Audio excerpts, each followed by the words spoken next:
J'ai rarement vu un film aussi what the fuck. Salut à tous, c'est Nico du Ciné Show et aujourd'hui, on se retrouve pour parler de 5 films que j'ai vus en avril. On change du coup un petit peu la formule que je fais habituellement où je parle de tous les films que j'ai vus durant le mois précédent parce que c'est vrai que je trouve que c'est pas forcément intéressant de parler de tous les films étant donné que la plupart d'entre eux sont assez juste moyens et que du coup, je me répète souvent, il n'y a pas grand chose à dire. Donc je me suis dit que je voulais en plus changer la formule pour éventuellement attirer un petit peu plus de monde. Donc on va garder que 5 films que je recommande absolument de voir en tout cas qui sont sortis durant le mois d'avril, et je parlerai aussi d'un film que je n'ai pas aimé du tout, vraiment pour moi le moins bon film du mois, histoire de s'amuser un petit peu durant ce mois. Et je parlerai de ce film-là juste avant mon film préféré du mois d'avril, donc je propose qu'on ne perde pas plus de temps, parlons des 5 films que j'ai le plus aimé durant le mois d'avril. On commence avec un film français, et ça fait plaisir, clairement, puisque c'est un film d'action sorti sur Netflix, qui a excessivement bien marché je crois à l'international, donc ça fait encore plus plaisir. C'est le film avec Alban Lenoir, Aka, qui est réalisé aussi par Morgan S. Dalibert, je crois, qui est le directeur de la photographie sur les 2 films Balles perdues, qui étaient sortis également sur Netflix et que j'avais là encore adoré. Et donc ce Aka, c'est un film d'action français que j'ai adoré, parce que c'est un film qui déjà en termes d'action est très bien shooté, très bien chorégraphié, vraiment Alban Lenoir, ça se voit que c'est un gars qui est investi dans son rôle, qui joue et qui en plus fait ses cascades, et c'est un peu pour moi le Tom Cruise français, vous voyez, c'est un peu facilement résumé, mais dans tous les cas, vraiment Alban Lenoir c'est un acteur que j'admire, vraiment je trouve qu'il est vraiment investi dans ses rôles et qu'il est assez bluffant, et du coup les chorégraphies de combat sont géniales,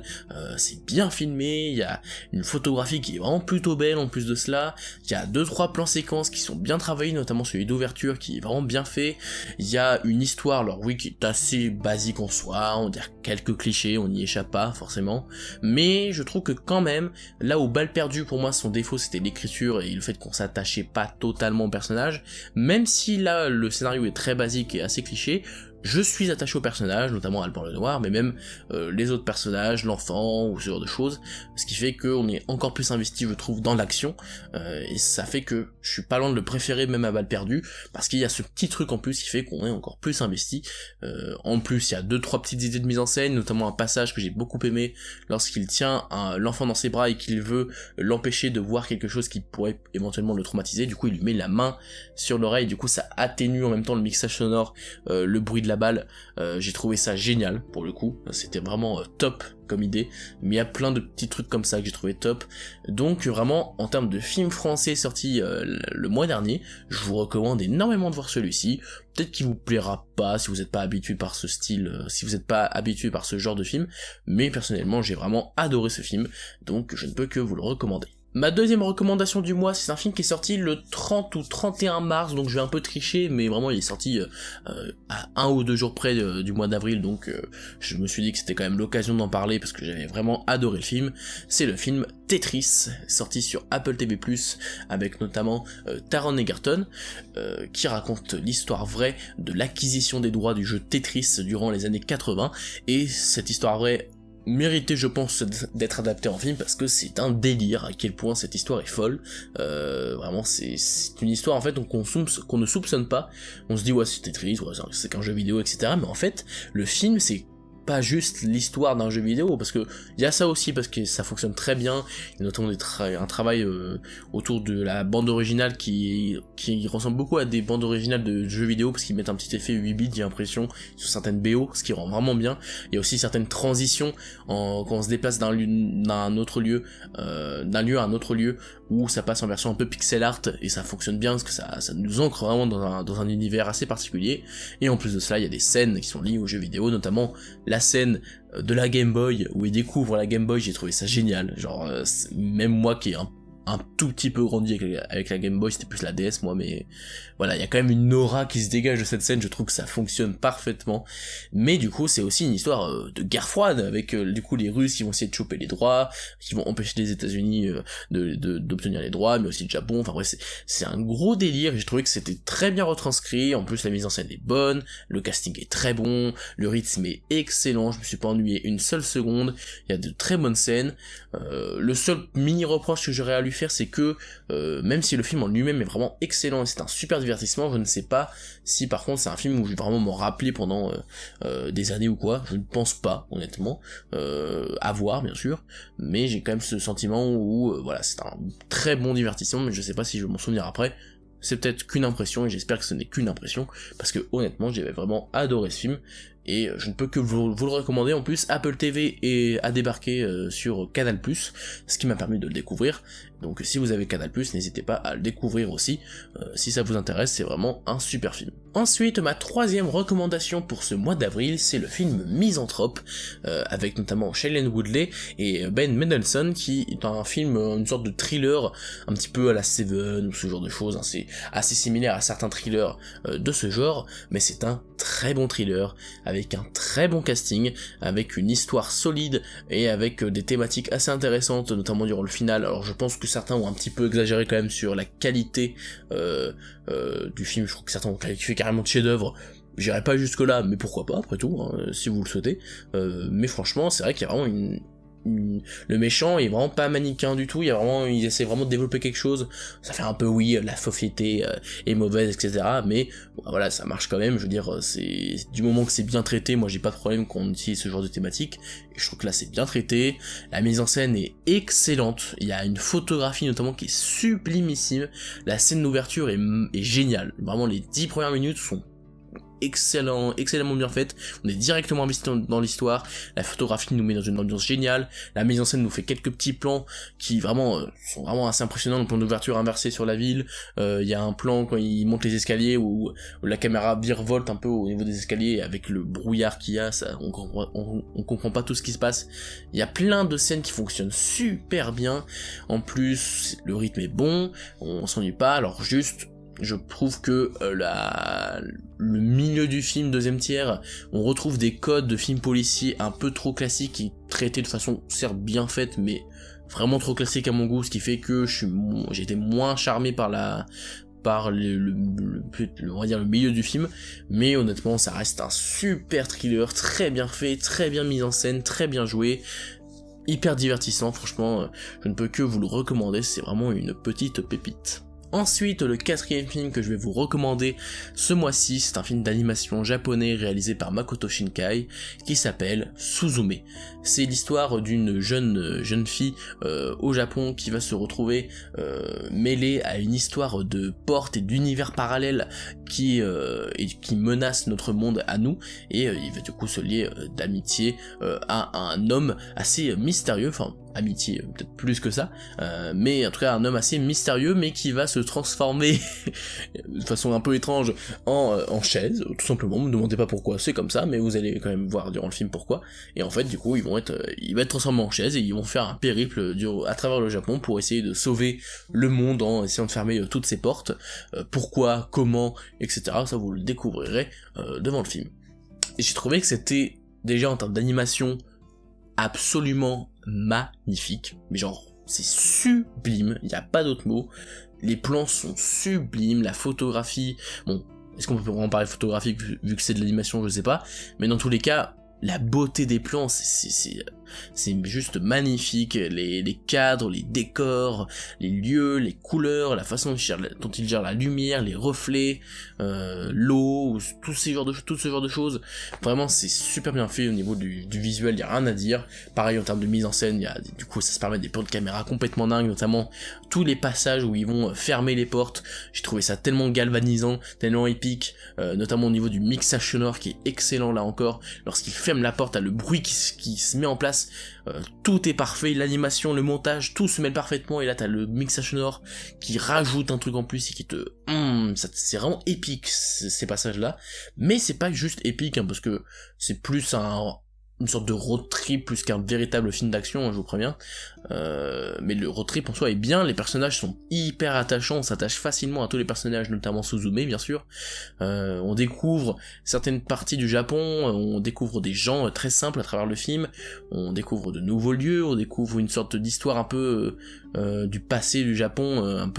qui est un peu traumatisé presque par une sorte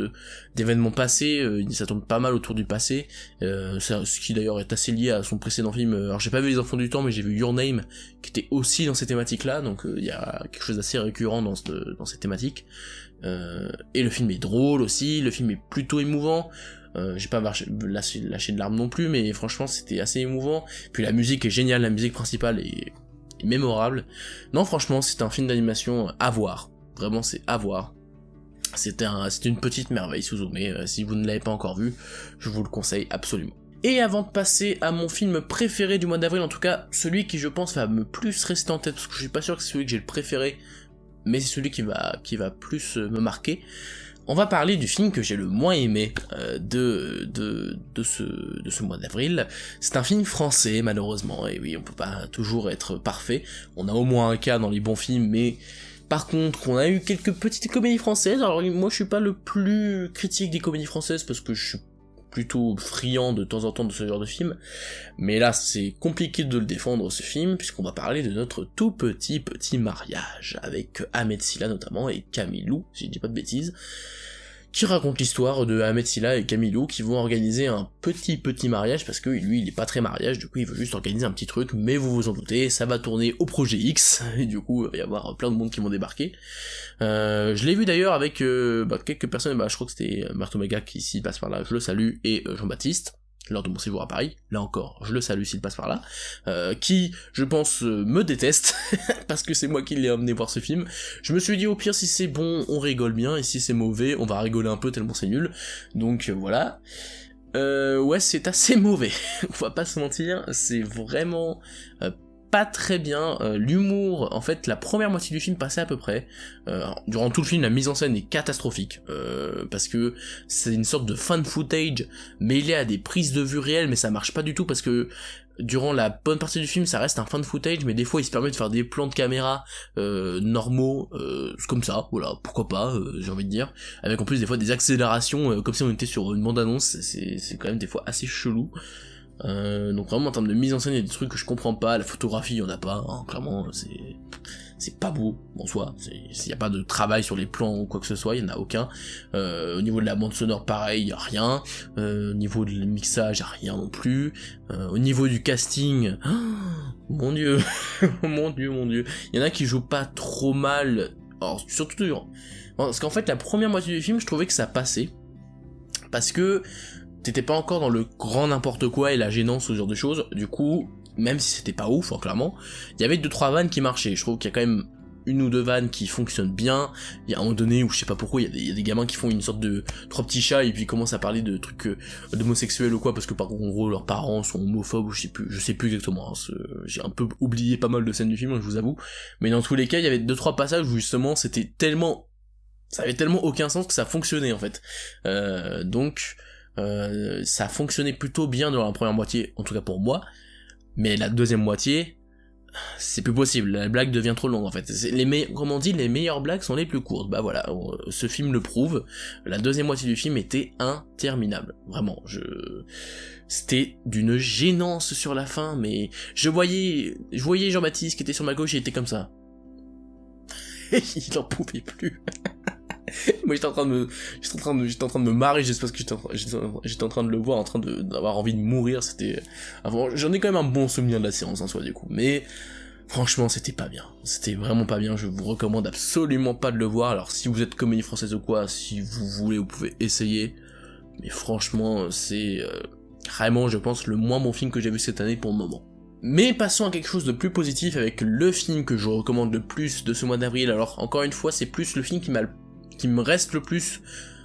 qu'un film que vraiment j'ai trouvé le plus divertissant, parce que je pense qu'à ce niveau-là, peut-être que Suzume m'a plus diverti, je pense, mais le film qui m'a le plus marqué, c'est le film Beau is Afraid d'Ari Aster, là encore que j'ai vu avec Jean-Baptiste, que je resalue au passage. D'ailleurs on a fait une critique ensemble, que je vous invite à regarder si vous voulez plus de détails sur le film, parce que j'en parlais très brièvement, mais on en a fait une critique, je vous mets le lien en description. Et abonnez-vous à sa chaîne au passage, il fait vraiment un excellent taf. Et donc ce film, c'est ce film-là qui est probablement le film le plus what the fuck que j'ai jamais vu. Alors pas tellement dans son contenu, c'est-à-dire que j'ai vu des trucs plus trash, des trucs encore plus abusés en termes de scénario ou de concept, mais en fait la construction du film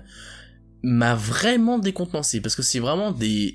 il y a plusieurs films dans le film, il y a une construction vraiment spéciale, les événements en soi sont vraiment en space, mais c'est vraiment la manière dont c'est amené qui m'a vraiment perturbé, et qui fait que c'est probablement le film le plus what the fuck que j'ai vu. Mais, au-delà de ça, ça reste pour moi un très bon film de par déjà son casting. Le casting est excellent, Joaquin Phoenix est comme à son habitude excellent. La mise en scène est ultra inventive, la photographie est plutôt belle, mais c'est surtout la mise en scène qui est marquante parce qu'il y a vraiment des utilisations de concepts, et notamment durant un passage en animation, enfin qui mêle animation, prise de vue réelle et un peu de 3D, je crois, effets spéciaux. C'est absolument sublime ce passage, qui est vraiment un peu une sorte de fable, qui fonctionne plutôt bien. Le film est assez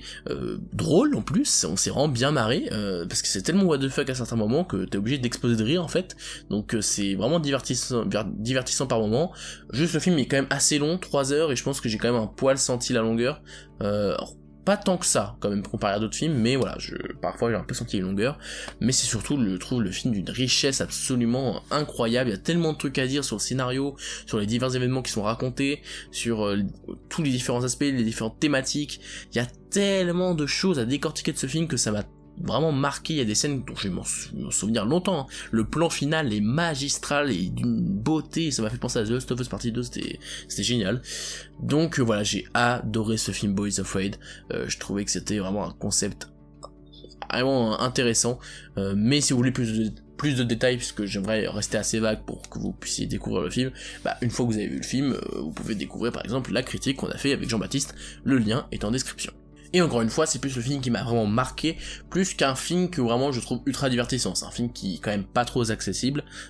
donc si jamais ça vous rebute, je suis pas sûr que vous allez adorer par exemple, je vous recommande plus les autres films si jamais ça vous intéresse. Voilà, c'est la fin de cette vidéo sur les films du mois d'avril, j'espère que cette nouvelle façon de faire vous a plu. J'essaye un peu d'attirer un nouveau public, hein, parce que c'est vrai que ces vidéos-là fonctionnent, mais j'aimerais qu'elles fonctionnent peut-être un petit peu plus, et en plus ça nous permet de parler que des films intéressants du mois d'avril, donc n'hésitez pas à me faire vos retours en commentaire, n'hésitez pas à liker, à partager la vidéo, à vous abonner, et quant à moi je vous dis à la prochaine pour parler de cinéma, mais en attendant, c'était Nico du Ciné Show, à bientôt.